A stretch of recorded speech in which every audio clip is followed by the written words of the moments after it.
Hello दोस्तों, welcome back my channel. आज की कहानी शुरू करते हैं।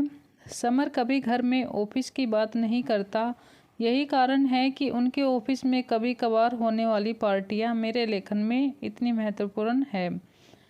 ऑफिस के समाचार मुझे वहां पर ही मालूम होते थे। कोई भी पति कभी भी अपने गॉसिप या अफेयर घर में नहीं बताता, लेकिन अगर दूसरों का अफेयर हो तो फट से घर पर सब बातें बताता है। फिर पत्नी पार्टी में दूसरों के साथ मसालेदार खबर शेयर करती है। उस वक्त बताने वाले की आंखों की चमक और सुनने वालों की उत्सुकता देखने लायक होती है। पिछले हफ्ते की पार्टी में मैं सभी महिलाओं के आकर्षण का केंद्र थी। सबसे पहले छवि ने मुझे सबके सामने बेइज्जत करते हुए कहा, उस अकाउंट सेक्शन की बकबक करने वाली वर्षा से तुम्हारे समीर का अफेयर शुरू है। यह बात सच है क्या? उसके बाद प्रिया, दिव्यानी, मंदाकिनी, अंजलि सभी ने इस खबर की पुष्टि की। उन्होंने कहा कि समर को सिनेमा घर जाते समय होटल में कॉफ़ी पीते हुए देखा गया था, इसलिए शक की कोई गुंजाइश नहीं थी। मैं पूरी तरह से दुखी हो गई।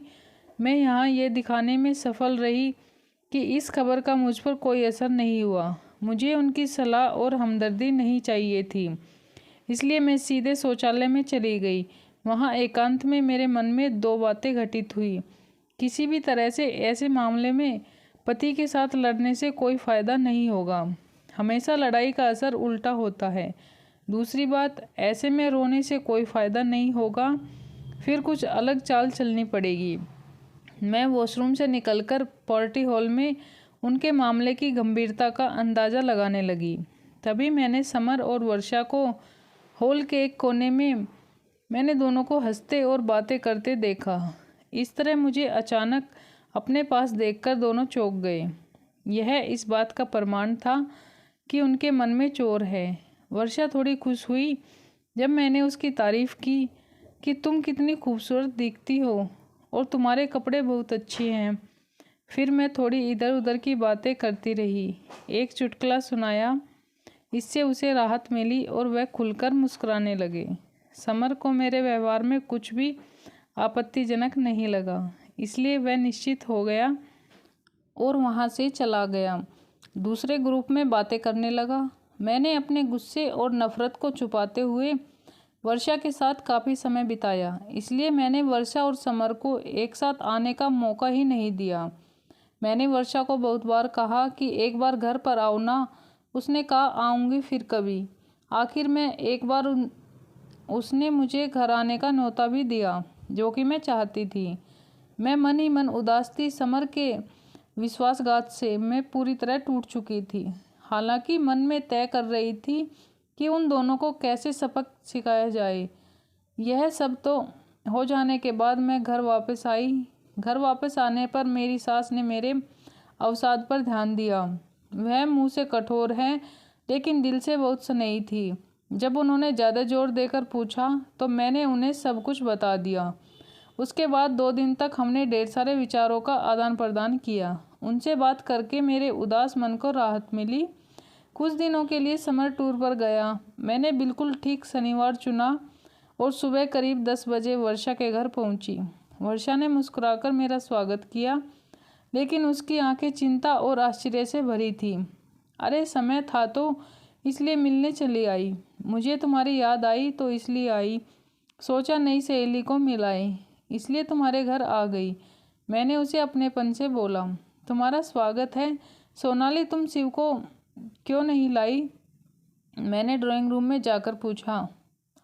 मेरी नंद आई है मायके, उनके 2 बेटों के साथ खेल रहा था। क्या लोगी, चाय या कॉफ़ी? चाय चलेगी। वर्षा, अरे रिक्शा से उतरते वक्त कमर में मोच आ गई, थोड़ा लेट जाऊं क्या?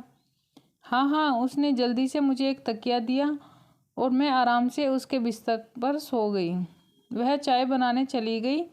चाय के साथ साथ वो ढेर सारा नाश्ता भी लाई थी। हमने खुशी खुशी चाय नाश्ता ख़त्म किया।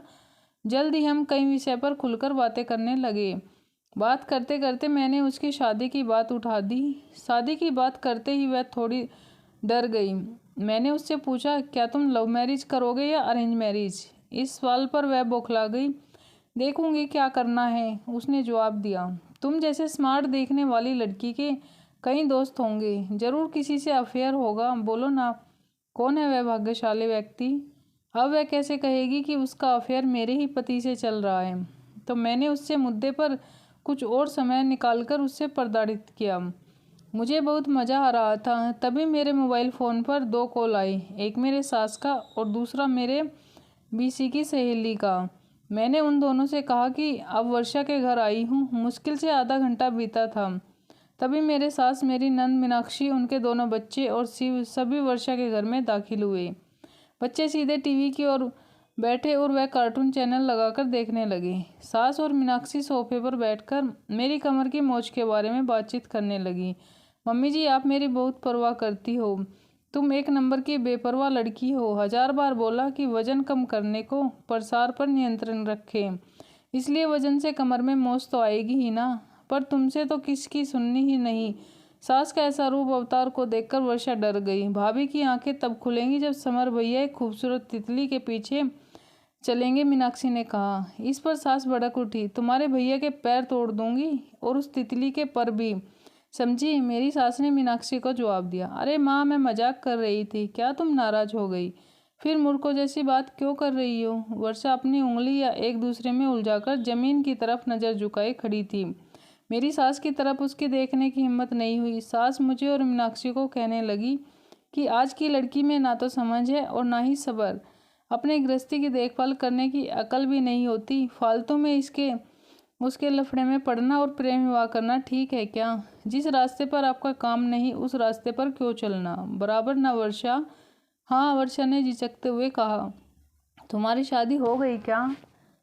नहीं। तुम शादी कब कर रही हो? जल्द ही करूँगी। Very good. तुम्हारे माता पिता कहाँ हैं? मेरे पापा गुजर गए, माँ है, वह आज मेरी मौसी से मिलने गई है। कब आएगी? शाम को आने वाली है। मैं उनसे मिलने आऊँगी कभी। सोनाली, तुम यहाँ ही रुकना। कमर की मोच कैसी है अब तुम्हारी? माँ, दर्द तो बढ़ गया, बहुत दर्द हो रहा है, डॉक्टर को बुलाई क्या? नहीं नहीं, मैं डरने का नाटक किया और कहा, वर्षा तुम्हारे पास आयोडेक्स है क्या? हाँ है ना, लाती हूँ, बोलकर वर्षा जल्दी अंदर गई। मैंने उससे आयोडेक्स लगवाया। मेरी सास वर्षा का जीवन लड़कियों से कैसे बर्ताव करना चाहिए इस पर लेक्चर दे रही थी। मीनाक्षी जानबूझकर छेड़ने के लिए मजबूर कर रही थी। ऐसा माहौल था कि दोनों किसी भीषण लड़ने लगेंगे। उस माहौल में वर्षा का तनाव बढ़ गया। तभी दरवाजे की घंटी बजी। मीनाक्षी ने जाकर दरवाज़ा खोला। जब वह लौटे तो उसके साथ बीसी समूह की मेरी 3 सहेलियाँ शालू, रूपाली, मीनाक्षी थी। यह तीनों बहुत बातूनी है। उनके आगमन ने माँ की बेटी की विचार वाक्य युद्ध रोक दिया। लेकिन रूम की आवाज़ एकदम बढ़ गई। अरे, अपनी नई सहेली से सेवा करवा रही हो क्या सोनाली? कहाँ बारे में बात सुनी है सोनाली से? सोनाली हमेशा तुम्हारे बारे में बोलती रहती है। देखो, उसके दिल में बैठकर हमें वहाँ से मत भगाना। शालू ने वर्षा के कंधे पर हाथ मारते हुए कहा। अपने नए दोस्त की नींव को मजबूत करने के लिए गर्मागर्म समोसे, जलेबी, ढोकला लेकर आए। अपना परिचय देने के बाद तीनों साहसपूर्वक रसोई में घुस गए। आयोडेक्स को अपनी जगह रखकर हाथ धोकर वर्षा रसोई में गई तो उनकी चाय बनकर रेडी थी। लेकिन एक बात सच है कि अब वर्षा के घर में था और वह अपनी अपनी जगह पर था। शालू ने बच्चों के लिए फ्रिज से जूस का जग निकाला। हम सब चाय, समोसे, जलेबी खाकर मज़े में गपशप कर रहे थे। वर्षा के फ्लैट में ऐसा हंगामा कभी नहीं हुआ होगा। मेरी सहेलियों ने तुरंत वर्षा से दोस्ती कर ली। वर्षा भी उनसे बहुत खुलकर बात कर रही थी, जैसे वह पुरानी परिचित हो। शालू ने शरारत भरे अंदाज में कहा कि सोनाली, वर्षा से दोस्ती करने में तुम्हें जरूर फ़ायदा होगा। मैंने कौतूहलवश पूछा, कौन सा फ़ायदा? अरे, समर के ऑफिस में होने से वर्षा तुम्हें वहाँ की सारी बातें बराबर बताएगी। मतलब अगर तुम्हारे समर का वहाँ किसी से अफेयर हुआ तो यह तुम्हें तुरंत बता देगी। अरे हाँ, सच में वर्षा, तुम मेरी आंखें बनकर समर पर ध्यान रखोगी? मैं बहुत प्यार से वर्षा को कहा। उसने जवाब नहीं दिया, सिर्फ सिर हिलाया और फिर वह टेबल पर सामान समेटने लगी। रूम का फैला हुआ सामान समेटने वाली थी। तभी मेरे ससुर वहाँ आ गए। उनके आते ही माहौल बदल गया। मेरे ससुर बहुत स्ट्रिक्ट थे। मेरी सहेलियों ने फटाफट पल्लू दोनों के कंधे पर लिया और आशीर्वाद लिया। उनको बोलना आता ही नहीं है। बहू घर चलने की स्थिति में हो या एम्बुलेंस उनके पीछे पीछे। घर से निकलते समय मेरी सास वर्षा को बोली, वर्षा बेटा, अब जल्दी तुम्हारी शादी का आमंत्रण हमारे हाथों में देना। देर हो गई तो अच्छे लड़के मिलते नहीं हैं। वर्षा, तुम्हें हम हमारे बीसी ग्रुप के मेंबर कर लेंगे। मैं बाद में तुम्हें फ़ोन करूंगी। रूपाली के इस प्रस्ताव को हम सब ने अनुमति दी। तीनों बच्चे थैंक यू आंटी बोलकर बाहर निकल गए। वर्षा, इन सब की मस्ती खेलकूद तुम्हें खटका तो नहीं ना? मैंने उनसे पूछा।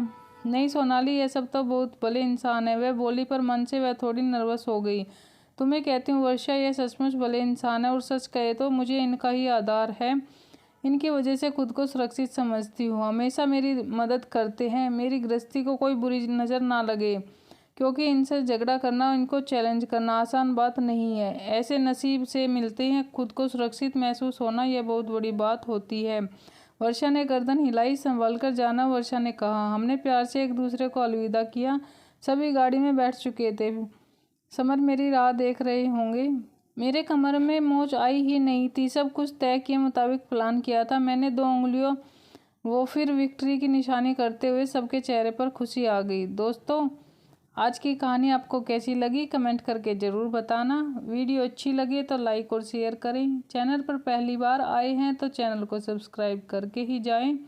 साथ में दिए घंटी के बटन को दबाएं, जिससे कि मेरी वीडियो के नोटिफिकेशन आप तक पहुंच जाए और आप वीडियो को जल्दी से देख लें।